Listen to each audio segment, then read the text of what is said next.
Awesome. Welcome back, guys. Good to sit here again. This is Play Everywhere or Wave or Soul Shining Path Tarot or Our Moment. Let's just say Our Moment, because everything else is so quick to change, and especially now we're in very, very changing motions and times that it's easy to forget how much has already been done and what's being built on, and that's very much a big thing here. I'm sure you've all been sensing and feeling it, or completely ignoring it, because that's also a sense of when we start feeling and experiencing things growing, we can very quickly resort back to running away or shutting down, and it's a certain case of learning to relax through that experience, because it's just kind of giving us the opportunity to see the fact that things have been growing and that maybe we don't have the right nutrients or a big enough environment for it, or we've been in some way limited or are limiting ourselves, and the frustration of that is asking you to grow into who you are right now. So this is a bit of a mixture of modalities, but the main thing of it is if you found your way here, there is a high probability and likelihood that there's something of benefit for you, but that's really true for every moment. This is just a case of looking at many different relational fields for the meeting points, and how it is that we can, anyone, choose to say, this is it. This right here is the moment of change, the complete moment of choosing to be not just a new human, but all you have ever been. And that opportunity is always presented. And in many ways, there's no requirement for any outside experience, so much as an internal realization. But we are alive, we are human, we get to be here. And that's where it's about learning how to really give thanks for that silence, that space between things, and to see it as an opportunity to grow into. Just like plants reach out and grow, not just through the nutrients and things like that, but the spaces of air in the soil. That's how the roots actually grow and take in nutrients. We benefit from spaciousness, from relaxation, from planting the seeds that you will actually want to grow and continue to be present with all your life. And now is very much a space where the stillness, even if you're in still space, even if you've cultivated still points, there's so much chaotic expression that's been happening that it's kind of flipped the script. Like your life that you knew, that there's that Fresh Prince of Bel-Air song where it's, my life was flipped right upside down. And it's a case of being okay to allow that reorganization to occur, because while it looks like chaos, it's actually just bringing you to the eye of the storm. And that's when it's a case of, yes, things might break and destroy and be cast anew, but it's waves of a greater self coming into view that you're allowing now and learning to accept. And the acceptance itself is a form of trust, because we accept that which we can trust or that which we can't change. And there's a certain degree of patience for the way in which these notes of life, these experiences are coming into being, and those cycles being resonant to broader patterns of self. And these are very much about directing us. Like in a song or a dance, where it is that there's a certain motion or expression. There's not just an individual dancer and the music, it's the music and the dancer creating a harmony between the two. And the field of living being a reminder for the fact that we are not just in this, but also as it. And that's also where the fact that this is our space. I am here speaking and I've created this video and all of that stuff, but there's been the various experiences of life which have led me to this moment, and to choose to say, okay, cool, these are the skills, these are the present pieces, this is what is available, this is what's here, let's trust it, let's allow it, let's move forward with it. And that's very much what this new moment of silence in its own way is about, finding your own way to move more readily forward and into who you have been and are choosing to become. And that's the greatest decision of all, is the chosen choice to be. Because out of all of these various modalities, experiences, expectations, expatriations, for some reason. There's an infinite number of possibilities, but there are only so many that really speak to you.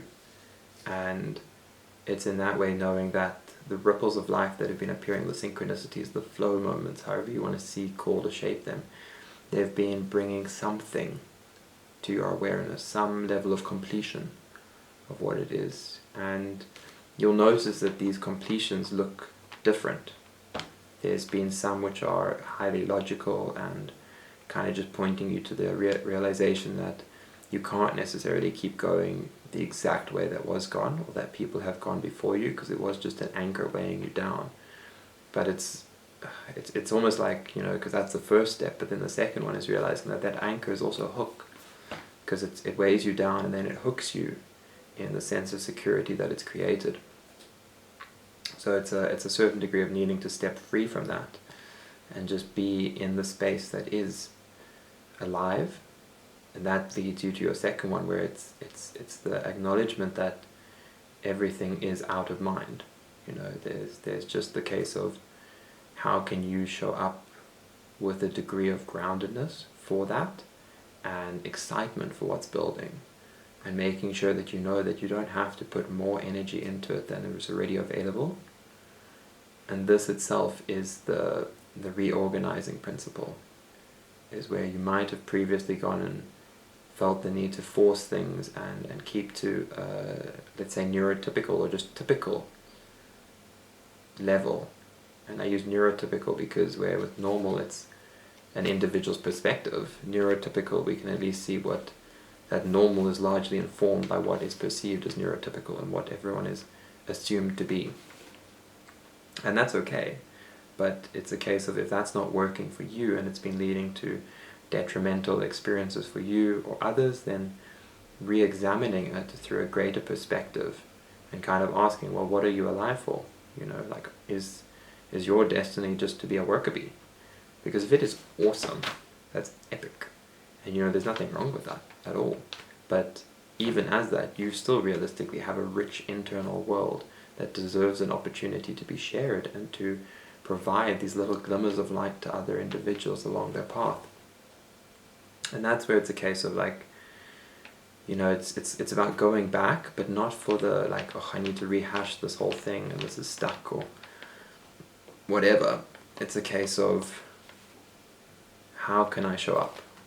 How can I be the best part of myself for what is currently happening and what has happened, and kind of allow all of these pieces. And with this, there's a certain break of routine, where it's kind of recognizing the natural exit point of something that you were kind of bubbling in through for so long. It's this natural perspective of life, and it's a certain degree of an archetype, a version of yourself, a character, who you've become. And it's learning that whole game, that maze that you were going through, was actually just a training ground, shall we say. It was a space for how you could learn how to move and shape in a number of ways that were useful to not just you, but to many other people. But now that you've, let's say, finished that level, or that level's not the right word, because it's not about levels, it's more about that degree of internal dance. You've learned the first steps, let's say. Now that you've got those more waxed, it's more a case of how can you now start applying these pieces. And this is when it's about, kind of just trusting and enjoying it, which is the big part of relaxation, where we relax not just because, it's good and my nervous system should be calm and all of these various pieces. It's about, there's life here. There's life living and being present in this moment. And that's amazing. So taking that time to experience that and revel in it, and still do all the things you want to do, because there's so much incredible life to be lived and things to be created and just experience. But remember to enjoy the small moments as well, because there are no small moments. And the more that we can honor and gratify them and give real thanks to their experience, the more that we allow them to live through us. And that's, that's kind of the practice of seeing your own practice, and there was this interesting experience in picking up this pen, because when I looked at this pen, I was like, okay, what pen am I going to use? And it's like this one, and it's probably one of the most affordable pens. It's a really good pen, to be honest with you. It's just a little bit thicker than I actually like to write with, and that's just because I like the nuances of a thinner pen. But as a pen itself, it's really good. It's great for drawing. It's a good pen, But there's that expectation and that judgment of the tools that you're using, and the fact that there could or should be better ones. And that's where it's very much about, in materialism perspective, as we so often see, it's about having the best or more or whatever. It's not so important, but to know that what you have right now is perfect. You're in the perfect position to start whatever it is you want to do. And it's about this level of complete enthusiasm to it, to the fact that you get to do it. You get to be in the beginning stages of whatever you're going to do. The doing is not so much the important part, because it's going to need to be done again and again and again, and so many more times than we even really begin to realize. But the joy of getting to, of painstaking, like taking pains on, not because you're masochistic or anything like that, although power to the people, but rather because you get to develop yourself in whatever area of life you want. And starting now, like, I know it seems tiny and realistically feels late, but it's perfectly on time, because what you're wanting to create, if you found your way here, is realistically a little bit ahead of the curve from what most people tend to think of. Like there's probably some experience of what you do, or expectation from what is done, but you're realistically someone that has been gifted with a certain degree of awareness of what the world can still come to, and is coming to. It's not even a can, it is, it has and will continue. So create the space you wish existed for you, and enjoy it. Enjoy each and every moment of it, because it's coming into being, because you can feel it already, and that itself is the first step of it. And then learning how to enjoy each moment thereafter. The day you plant the seed is not the day you eat the fruit, but it's sure as hell a good time to plant the seed and to look after it. And that's where it's, there's a current shift in that way of having been someone that maybe doubted yourself, and now coming to, or not even doubted yourself so much as took other people's opinions on more than you had been learned and imprinted to value your own. And now it's a case of like seeing the expression of that, and how as soon as you've brought in more self-love and then love for people, you see that those tracks are maybe parallel, but you can take what they're saying as good for them, but it doesn't need to always hit the mark for you. And it's now learning to actually then come and then still project and experience the love that you hold for them as a whole. And that's where it's kind of seeing, or beginning to plant and continue to feed, the view of the world as an interconnected network. Like mycelial networks, or connected consciousness, or however you're wanting to view it. I really don't mind. But to see it that all of these experiences and people and places and synchronicities, flows, whatever, are happening as pointers in a divine mind of our experience, of what it is that we are being ferried towards experiencing as we continue to live and show up.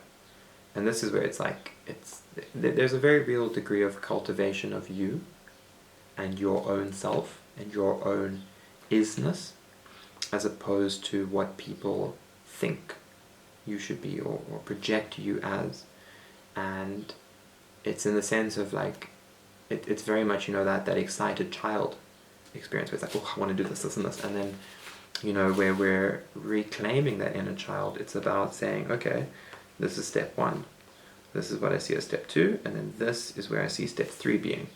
But that then actually has a whole shadow that it's connecting to, illustrating your whole self. And that's then, like, it's very much just about playing with it, because And that's always happening. Spend a little bit of time just reflecting and contemplating. It's not meant to be a heavy exercise. It's just meant to be a like, whoa.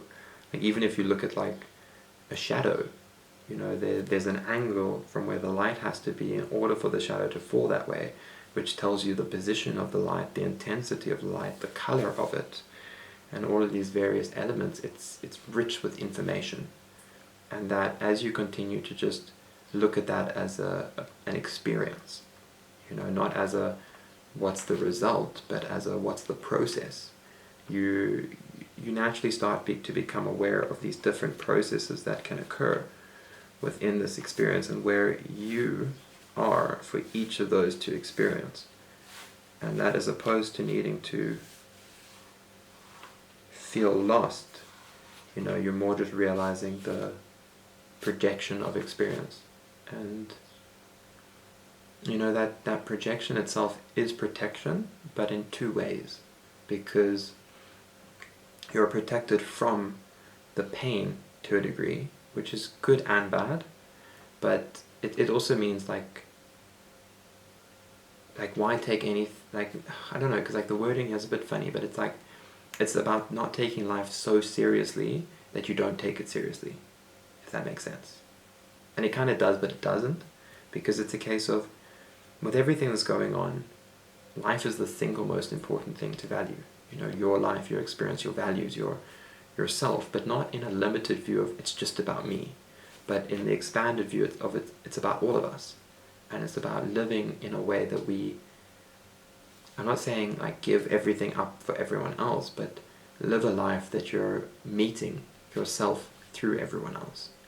And as a result of that, what you plant today will lead to the next piece. Specifically when you choose to just provide the little space for it to do that. Because it's about knowing that there is some experience that you're having, and that hasn't stopped, no matter what, from any perspective that you might have. And whether you're conscious of it or not is kind of the bigger thing, and learning to begin to integrate some level of consciousness of something that lights you up, and there's so many different words and modalities and experiences and people's perspectives, and that's okay. Like, yours really doesn't have to be theirs or resonant with them or anything, but it's just about beginning to integrate more of a sparkle for you, because it makes your life easier, and as soon as your life is made a little bit easier, it begins to make the lives easier of others. And this is really, like, I want to say kind of weird experience, where it's a case of, as your life becomes easier, the capacity and willingness to make your life more difficult increases, because you now have the spaciousness to do so. And it's like you've now created this spaceship, this mobility system of saying, well, things are good.